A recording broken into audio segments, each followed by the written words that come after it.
नमस्कार, आज आप देख रहे हैं एक न्यूज 24। पूर्णिया से जीत हासिल करने के बाद पप्पू यादव आए दिन काफी अदल बदल करते रहते हैं। जिस तरह से कभी वो देर रात जाकर अस्पतालों का जायजा लेते हैं, जनसंपर्क करते हैं, अपने होने का दावा करते हैं, जनता के साथ होने का दावा करते हैं, वहीं कभी उन पे ऐसे आरोप लग जाते हैं कि वो दलदल में फंसे चले जाते हैं।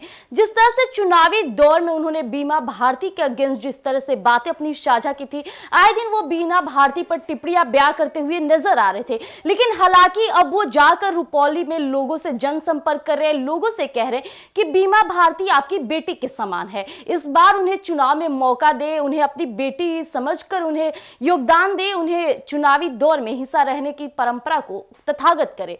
इसी बीच बीमा भारती का भी बयान जारी होता है। जिस तरह से पप्पू यादव बीमा भारती का समर्थन करते हुए नजर आते हैं, लोगों ने भी कई बातें बयां की कि पप्पू यादव कभी बीमा भारती को कुछ बातें ऐसे कह जाते थे कि जनता भी सोच में पड़ जाती थी। लेकिन अब हालांकि वो आए दिन पप्पू यादव बीमा भारती का समर्थन करते हैं और इतना कहते हैं जनता से कि मैं आपके लिए खड़ा हूं, मैं हमेशा विकास की एक प्रगति लाऊंगा। जिस तरह से पूर्णिया में आपने मुझे भरोसा दिलाकर जो जीत की मुकाम मुझे हासिल कराई है, मैं जनता के लिए आए दिन तत्पर रहूंगा, चाहे रात के 2 बजे हो या रात के 3 बजे हो। हालांकि आइए जानते हैं कि और क्या कुछ कह रहे हैं पप्पू यादव।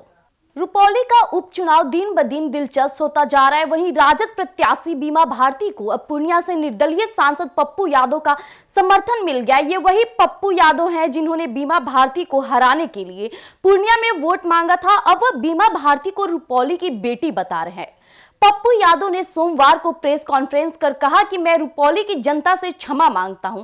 महागठबंधन के कैंडिडेट से अगर कोई गलती हुई तो उसके लिए क्षमा कीजिएगा और माफ कर दीजिएगा।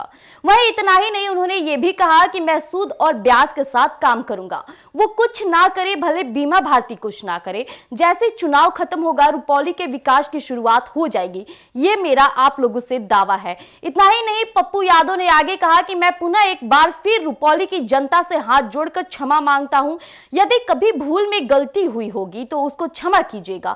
आप एक बार मेरे लिए अपनी बेटी के साथ खड़े रहिए। पप्पू यादव ने इस संबंध में एक्स हैंडल पर भी पोस्ट किया और उन्होंने लिखा कि विचारधारा बड़ी चीज है, राजनीति में आज यह विलुप्त हो रही है, लेकिन मैं विचारधारा की राजनीति का वाहक हूं। मैं कांग्रेस विचारधारा के साथ हूं, इसलिए मेरे प्रति तमाम नीफी नजर को खारिज करते हुए रुपौली विधानसभा क्षेत्र में कांग्रेस समर्थित उम्मीदवार को मेरा पूर्ण समर्थन है। वहीं गौरतलब है कि रुपौली उपचुनाव बीमा भारती के इस्तीफा देने के बाद खाली हो गई थी, लेकिन बीमा भारती ने राजद की टिकट पर पूर्णिया से लोकसभा चुनाव लड़ा था। उन्हें इस चुनाव में करारी शिकस्त का सामना करना पड़ा। वहीं पूर्णिया में पप्पू यादव ने जीत दर्ज की और लोकसभा चुनाव के बाद बीमा भारती ने राजद की टिकट पर रुपौली उपचुनाव लड़ने का फैसला किया।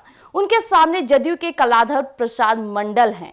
जैसा कि अभी आपने सुना कि किस तरह से पप्पू यादव बीमा भारती का समर्थन करते, यहां तक कि ये भी बात करते कि आप एक बार बीमा भारती को अपने बेटी के समान मानकर उन्हें इस चुनाव में आगे कीजिए। बीमा भारती काम करे या ना करे, मैं जनता के साथ हूं और मैं विकास करूंगा और ये देखने योग्य होगा। जिस तरह से आपने पूर्णिया में मुझे जीत की मुकाम हासिल कराया है, मैं ऑफकोर्स आपके किए हुए पद की घोषणा पर डटा रहूंगा और जिस तरह से जनता के लिए मैं सोचूंगा और करूंगा वो देखने लायक होगा और आपके बीच होगा। तो ऐसी तमाम खबरों के साथ आप जुड़े रहिए हमारे न्यूज चैनल पर। अगर आप हमें यूट्यूब चैनल पर देख रहे हैं तो हमारे यूट्यूब चैनल एक न्यूज 24 को सब्सक्राइब कीजिए। फेसबुक पे देख रहे हैं तो फॉलो और लाइक कीजिए। धन्यवाद।